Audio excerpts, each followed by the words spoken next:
With so much of the technology in their possession, you'd think the Adeptus Mechanicus would actually know how to build a Voxcaster that was not a piece of junk. Wait a minute. Let me try this. That did it! Hello, loyal servants of the God Emperor. Didn't expect to hear from me again? Well, this is Imperial Loyalist Wolf, and welcome back to the Wolf's Corner. Sorry about the last transmission's vocals. I was not in the best mindset after having sent the 5th Inquisitorial agent back to his master in a footlocker. Oh, don't worry, he was still alive. I think. Moving on from that. When last I left you in the story, the loyal Astartes had been clobbered, and the tyrant of Badab stood proudly over their corpses. Now, I will regale you the next part of this tale. With 5 different chapters of Space Marines now embroiled in open warfare, with a 6th en route, along with various naval detachments, local defense armies, and the sectarian forces of various Adeptus now involved in what was rapidly accelerating to become the greatest conflict of its kind since the infamous 4th Quadrant Rebellion. Yes, we are still going on about that, apparently. The Imperium's high authorities finally acted. A triumvirate of Imperial legates were dispatched under the seal of the High Lords to pronounce judgment on the ongoing strife in the Maelstrom Zone, under orders to leave no stone unturned. Inquisition investigations swiftly uncovered a damning chain of evidence concerning Huron's activities and those of the Astral Claws, because the Inquisition is pretty good at finding out things. Like those agents stuck inside the footlockers in the Death Corps barracks. I sure hope they find them before they run out of air. Multiple charges were laid against the tyrant, ranging from their scarcity of returned gene seed ties to damning evidence of their direct involvement in attacks on Imperial shipping. And my good fellows, these records go into great detail about what they found, with one thing repeated over and over again. They're traitors! In big, bold letters. The Terran legates quickly pronounced that the Badab secession to be a matter of the Imperium's security rather than a civil conflict. They issued an immediate demand for the unconditional ceasefire of all parties and the surrender of the secessionists. About time, right? Huron immediately rejected their demands, because of course he did. As a result, the Terran legates issued orders for the immediate arrest pending trial of all the chapter masters of the secessionist chapters, and the seizure pending judgment of their worlds, goods, records, and chattels by whatever force was deemed necessary. The Imperium was now officially turned against the tyrant of Badab and all who stood with him. As for the Carthans, their own role in contributing to and worsening the unfolding events of the secession smacked, at best, of gross arrogance, but more likely wanton ambition and misrule. Legantine investigations carried out at Sidon Ultra, capital of the Carthago sector, confirmed these suspicions. They found the Imperial commander and Carthan sector governor, Satrap Tanit Koenig, culpable for provoking the war, and she and the world she commanded were brutally punished. Tanit Koenig and her ruling clique were subsequently executed, and the Carthans were made to pay for their transgressions, with the entire 14 billion strong population of Sidon Ultra committed to indentured servitude for 6 generations in payment of outstanding debt. Full-scale Administratum recidification audits and Adeptus Arbitus moral enforcement pogroms soon began moving outwards across the Carthago sector, as tithe costs and reparations to the Adeptus Terra were extracted forcibly from the Carthan worlds, a process that is still ongoing to the present day. See, nobles? Even you cannot escape retribution from the Imperium when you get whiny and cause an entire sector-wide conflict to explode. The armed cross-sector conflict and its causes, however, remain unresolved, and the war continued unabated. A major deployment of Space Marine forces was brought into the war at the Inquisitor Legate Jarndish Frain's request to enforce their authority. The Red Scorpions chapter formed the greatest part of the Loyalist Space Marine force, backed up by battle companies drawn from the Salamanders, Raptors, Fire Angels chapters, and their surviving Firehawks and Marines errant. You know, it's funny. The Red Scorpions played a huge role in the Siege of Vrax that I told you about before. And here they are, again playing a major role in a big conflict. Seems they like to get into such big trouble, eh? These latter chapters were ordered to stand down from independent operations and submit to the High Lord's authority. I'm sure that went over very well. And likely explains why they did not go to the former Emperor's executioners, because then the representative would have never been heard from again. Though Inquisitor Frayne had theoretical command of the forces prosecuting the Legatine mission's orders on behalf of the High Lords, the overall tactical command of the unified Loyalist Space Marines forces fell to Lord High Commander Verant Ortis of the Red Scorpions, as Magister Militum. While old Terran records have a specific meaning for this term, here they say it meant a first among equals in the commanders of the other Space Marine contingents. I'm sure the good Inquisitor was so happy to give up his authority. But, after all, Space Marines are technically outside Imperial command, so he really had little choice but to go along with the decision of the gathered Space Marine commanders. Obviously, he would have preferred a commander from a more tractable chapter, as the Red Scorpions were famously independent-minded and an occasionally fractious chapter in their own right. I'm pretty sure I can bet which chapter he would have wanted to be in command here, but we'll get to them later. Lord Commander Ortis's first decision was to deploy his Red Scorpions and the bulk of the Battlefleet Solar ships to conduct a series of offensive strikes and feints into the secessionist-controlled regions to gauge their resistance. This resulted in the heaviest naval engagement of the war to date, the indecisive Battle of Silent Reach in early 906 M41. Okay, I think this will be the last time I say M41, because you're all probably sick of it and we know what millennium we're in. Getting back to the battle, it all started when cruiser squadrons of the Maelstrom and Lamenter's fleets clashed with Segmentum Solar and the Red Scorpion's warships in the barren void between the Galen and Grief star systems. This engagement proved inconclusive, with both sides suffering damage, but few losses of any major ships. The only serious loss sustained was the Maelstrom fleet's flagship, the Overlord-class battlecruiser Gauntlet of Wrath. The secessionist fleet broke off from the engagement into the warp soon afterwards, leaving the Loyalists to claim a tentative victory. A dozen such engagements occurred in a short space of time during this period. The Loyalists quickly succeeded in checking and containing the secessionists' advance in the early part of 906, especially with the addition of the remaining Marines Errant and Firehawks forces after they were cleared of heretical or seditious intent. That probably took a bit of convincing on their parts. In pursuing this strategy across a broad front, hoping to reveal a weakness in the secessionist defenses, the Loyalists soon discovered, quite remarkably, that no such weakness were apparent. This was the secessionists' home ground, after all, and they'd been getting ready for a while.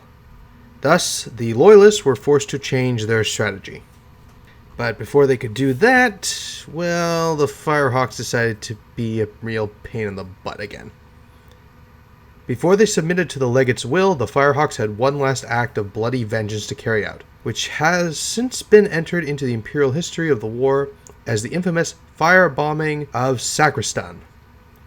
Reading this, I really wonder why the other Astartes did not guess something like this would happen, given the Firehawks' nature and, frankly, attitude about getting the snot kicked out of them. In what is widely regarded as a strategically wasteful and vainglorious assault, the bitter Lazarak used his surviving chapter fleet, led by the Raptorus Rex, to conduct a retaliatory orbital assault on the frontier planet of Sacristan, a sovereign world on the edge of the Endymion cluster. Over a period of several days and nights, the Firehawks chapter systematically laid waste to the planet's few cities, slaughtering their inhabitants before they finally withdrew from the system, leaving the planet aflame, wiping out more than 90% of its population. After that happened, Lord Commander Ortis' next viable target of opportunity presented itself in the form of the Viana system.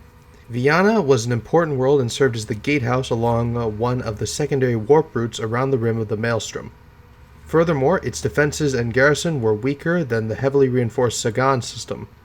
There were further intelligence reports indicating that the secessionists' occupied worlds were awash in civil unrest, which might be stirred up into open revolt by a loyalist attack. While the Firehawks and the newly arrived Raptors chapters conducted patrol and escort operations, the Red Scorpions, Marines Errant, and Nova Marines conducted a three-pronged raid on the Viana system, with the target of damaging its production capacity and orbital transshipping platforms. This would effectively weaken the secessionist grip on the system. Confronting the reformed and reorganized Tyrant's Legion in open warfare for the first time, the Loyalist Space Marines had greatly underestimated them, and as a result their strike groups were largely prevented from achieving many of their goals in the first raid. Only 4 orbital platforms were taken out of action, and though they managed to damage Viana's manufactorum complexes, production was not significantly affected. Data intercepted from the Viana Command Vox network, however, revealed the price of the Tyrant's Legion's resistance, with the Loyalists inflicting a greater than 178 to 1 kill ratio. Though we are still talking about Space Marines taking on regular humans with a sprinkling of secessionists throughout. Still, in 906 the Red Scorpion forces conducted the last of the Viana raids, which proved particularly bloody for the Tyrant's Legion. The Red Scorpions invaded the Kaliana industrial hive with the specific goal of inflicting mass casualties on the human defenders and picking off their Astral Claw masters when they were found within their ranks. Despite the attack, the secessionists maintained control of Viana, and shortly afterwards, further ill news came to the Loyalists, informing them that several military convoys from the rear supply lines from the Cathargo sector had been attacked and scattered by an unknown warship that later proved to be the Night Hag of the Executioner's chapter. Yep, they finally arrived. They also received more disturbing news in regards to the fate of the fortress world of Surngard, deep within the Maelstrom Zone. Refusing to bend their knee to the tyrant, this fiercely independent world held out against the secessionist fleet, but Surngard had partially succumbed due to treachery from within, and Huron's forces now controlled the northern citadels.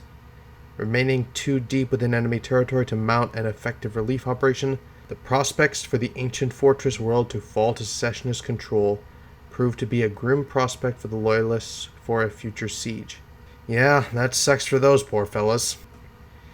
After the Viana campaign, there was a brief lull in the constant fighting, an impasse that was unexpectedly broken by the secessionists with a remarkable proposal. Personally sending his emissaries to the Loyalists, Huron offered a temporary ceasefire and honorable parley with the Magister Militum in order to avoid further bloodshed between the two parties. Despite Inquisitor Legate's strong objections, Ortis agreed to the meeting, trusting Huron's word as a fellow chapter master to maintain the truce. Ortis had also equally promised to show his intention to remain iron in his resolve to carry out the judgment of the High Lords. Honestly, if I could tell an Astartes what to do, which, I'll be honest, would end up with my skull turned into a slowly dissipating mist of red globs and bone chips, I would have told Ortis to not accept anything from Huron. But, well, the parley was arranged to take place on an abandoned way station in orbit around the gas giant Shadim in the outer reaches of the uninhabited Grief system. What occurred next remains a point of contention and stubborn enigma to the present day. Even these records can't say what happened next. The station was located on an asteroid mass, abandoned some centuries before due to solar flare activity. Each party consisted of their respective leaders and their chosen honor guard, which was deposited on the asteroid by Thunderhawk. Upon the opening of the negotiations, it was readily apparent that it quickly devolved into a nasty and volatile atmosphere. Huron, who was in an imperious mood, which I honestly believe he was on a regular basis at this point, commenced with ranting against the Maelstrom Warder's supposed contravention of imperial law. He also went into a ranting diatribe against his enemies and their perceived failures and insults. Master Sartrak of the Mantis Warriors was also present with Huron's party, who swiftly accused the Firehawks of perpetrating wanton crimes of genocide. For his part, Ortis stood firm, reiterating the legatine right of authority and the unassailable right of summons. Soon, an adjournment was called for as the talks became heated, and both parties withdrew to separate compartments of the station, to confer with their fellows.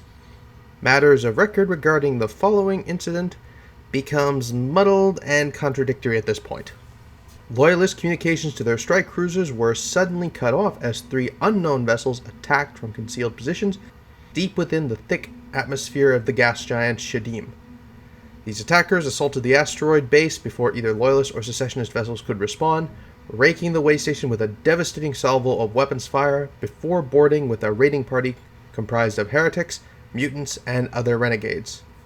In the ensuing melee, the Loyalist delegation, including Lord Commander Ortis, was killed, and several members of Huron's party, including Chapter Master Sartap of the Mantis Wars, were also slain. During the 3-way space battle around the way station, the Red Scorpion's chief librarian, Severin Loth, valiantly launched a counter-assault and recovered his fallen Chapter Master's remains, the Red Scorpions clashing with both the Raiders and Huron's Astral Claws before both sides broke free from the disintegrating asteroid base to avoid certain death. Severin Loth had saved the honor of his chapter against all odds, and in doing so wrote an enduring legend for himself despite the bitter blow the Red Scorpions had suffered. During the resultant chaos, the Tyrant had somehow made his escape early on, and what hand he had in the deaths of Lord Commander Ortis or even Chapter Master Sartap cannot be confirmed. In the aftermath of this incident, which became to be referred to as the Betrayal at Grief, I almost think that it probably just barely won out the Grief Betrayal.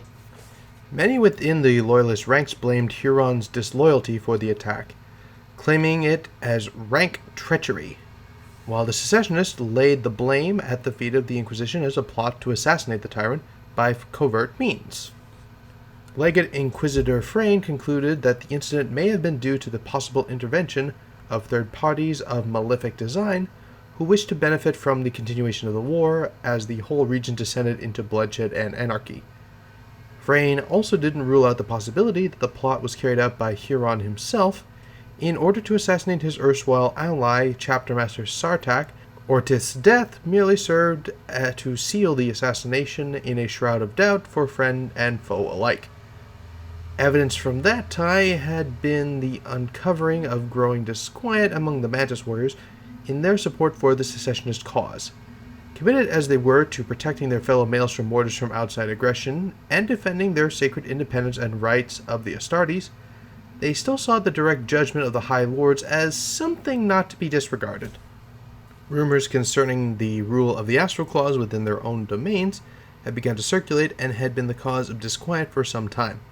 Sartak's death more than likely served to ensure the Mantis Warriors' resolve, particularly if it could be laid at the feet of an enemy chapter.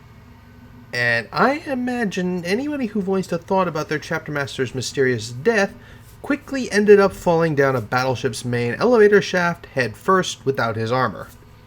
So much the better if that enemy would blame the Mantis Warriors for the death of their own. Now, the possibility of rapprochement between the two opposing sides had been effectively destroyed. The war soon escalated even further, with no quarter given by Red Scorpions or Astral Claws. Soon, secrets would be uncovered that would lend the secession an even darker hue. With the death of Ortis, the strategic initiative was temporarily delivered into the hands of the secessionists, and raids against Imperial shipping increased. For a time, the Loyalists were sorely pressed to hold what little ground they had taken in the Maelstrom Zone. No surprise when you suddenly lose your overall commander and then get punched in the face by your enemy. The Pale Stars were all but entirely cut off, and heavy Space Marine escort forces were required in order to maintain access to the worlds of Galen and Kaigmara. The situation was finally eased with the arrival of contingents of the Howling Griffins, Nova Marines, and later the Sons of Medusa's chapters, and the appointment of Karab Cullen as the new Lord High Commander of the Red Scorpions and the new Magister Militum of the Loyalist forces. Anybody else notice that the new Lord of the Red Scorpions name sound like a delicacy the nobles eat? But before you fall far down that grok's hole, let me quickly tell you about the new Lord of the Imperial Forces. As his chapter defined such things, Cullen had grown forthright, proud, and above all, fiercely loyal to the Red Scorpions during his illustrious career. For this reason, Cullen was viewed as the natural successor of Ortis, During the Badab War, his transition into the position of Lord High Commander and Magister Militum after his predecessor's death was greeted with wide acclaim by his battle brothers, and most importantly, blessed by the chapter's chief librarian Loth, who oversaw the change of command and quelled any dissent. Cullen's ascension had been contested primarily by the Firehawks chapter master, who demanded that he instead should be granted overall command of the Loyalist forces in the conflict due to his seniority and long, honorable service to the Imperium. Given how he managed to screw everything up so much before the declaration by the High Lords of Terra, I'm not surprised they passed over Lazarak. As Ortis' successor, Cullen was entitled to step into the mantle of his predecessor as Magister Militum, as I'd already mentioned, but this was by no way guaranteed. With the principal support of the Raptors and Salamanders chapter, as well as his own impassioned pleas in the Loyalist War Council that he had the right of vengeance, and the proven mettle required to see the war to its end, Cullen secured the support of the Fire Angels and Nova Marines for his command. Both the Sons of Medusa and the Marines Errant chapters then agreed to his selection for reasons of their own. Despite some continued minor dissent, Cullen was acclaimed as the second Magister Militum of the Imperial Crusade to retake the Maelstrom Zone from the secessionists. He quickly took control of the situation and brought forward plans to convert the old way station on the largely abandoned mining world of Hallows Point into the first primary Loyalist base and staging point in the Maelstrom Zone proper. With ships and materials moved into the system with great dispatch, Vengeance Station, as it became known, was fully operational in under a standard year. Fitting name, don't you think? The Loyalists retook the offensive initiative even before Vengeance Station was completed. Soon, a renewed phase of aggressive operations was ready to take place, with the Red Scorpions chapter particularly eager for battle. However, their eagerness was tempered by their new master and the wise counsel of Chief Librarian Loth, who promised their battle brothers a bloody but carefully considered retribution, proving here that Cullen was the right choice to lead the Loyalists in this fight. By the close of 906, dozens of separate void actions had already been fought by the Red Scorpion detachments, ranging from defending convoys to raiding outposts and intercepting secessionist shipping alongside the Raptors, turning the tide against Huron's raiders for the first time. At the same time, the Nova Marines and Sons of Medusas carried out probing attacks into the region of the Endymion cluster and against the edges of the Sagan system, maintaining pressure on the secessionists and keeping their forces pinned down. During this new campaign, the Loyalists garrisoned the barren Kamara system and established several outposts and listening stations in order to conduct sustained operations in the contested Gargathia system. Gargathia III was a feral world of poisonous fens and corrosive jungles. This heavily contested world soon turned into a savage battleground as the Raptors, Salamanders, and Fire Angels chapters clashed against the Astral Claws and Mantis Warriors amid the tangle and often lethal vegetation. The war on Gargathia III swiftly developed into a series of hit-and-run engagements of ambush and counterattack. The battle lines remained non-linear save for a few scattered landmarks of half-overrun explorator bases and old smugglers' outposts. The outcome of such vicious fighting was uncertain, and a high amount of casualties were sustained on both sides. Gargathia III remained a contested world of vital strategic importance due to the planet being one of the few life-sustaining worlds in the region. The secessionist forces were finally displaced from the planet at the end of 907, and the system was reclaimed for the Loyalists. After an entire year of fighting, the Loyalists conquered one planet. Clearly, the secessionists really wanted their festering jungle. With the arrival of fresh reinforcements to replace them in the order of battle, the Marines Errant first took up reserve duty for the remainder of 906, before they finally withdrew entirely from the Badab War early in 907, with some bitterness attached to their departure. The Firehawks, who grew increasingly embittered, were forcibly retired to the rear guard for a time by Cullen in order to avoid further trouble in the ranks of the Loyalist forces. This redeployment of the Firehawks was proved particularly effective, as the presence of the mighty Raptorus Rex at Hallows Point ensured the security of the Loyalist facility while under construction. The presence of the mobile Star Fortress soon proved vital when Hallows Point was raided in late 906 by by secessionist vessels led by a trio of Lamenter's chapter strike cruisers. The attack was repulsed without major damage to the half-finished base and anchorage, as the concentrated firepower of both the Raptorus Rex and the Red Scorpion's battle barge, Sword of Ordun, proved a decisive factor. If anyone knows the tales of the Lamenter's chapter, I'd say this was on par for the course for those poor bastards. The scales soon began to tip in the Loyalists' favor as further reinforcements arrived almost month by month, with missives from the Adeptive Terra informing them that other Space Marine chapters were en route. Cullen knew that he must press his advantage soon, or risk the war devolving into a slow battle of attrition that would bleed his forces dry. The first move forwards would be the relief of the fortress world of Cerngard that stubbornly held out against the secessionist aggression by their heroic self-sacrifice and single bloody-minded faith in the God Emperor. The Raptors and Salamanders were assigned the task of intervention by sending a select strike force dispatched on a long-range incursion mission behind the secessionist lines. The Raptors covertly landed a strong force of Battle Brothers in field-modified armor over 300 kilometers away from their chosen target. Shunning heavy gear and vehicles in favor of reduced visibility to auspex and thermal detectors, the Raptors' war party launched a lightning assault under the cover of a blinding gale, and succeeded in breaching the fortress walls of the main orbital defense complex with melta-bombs, gaining entrance. They then successfully sabotaged the base's weapons silos despite taking heavy casualties from a bitterly contested counterattack by the Astral Claws. With the way open, the two chapters' battle barges bombarded the planet from the upper atmosphere, smashing the secessionist-held positions into surrender, and liberating Cerngard. The liberation of Cerngard marked a turning point in the war, as the Loyalists began to drive a potential wedge down the middle of the secessionist worlds. But before they could take advantage of this new gain, dire news came from the Howling Griffins stationed at Kamara of a deadly new threat.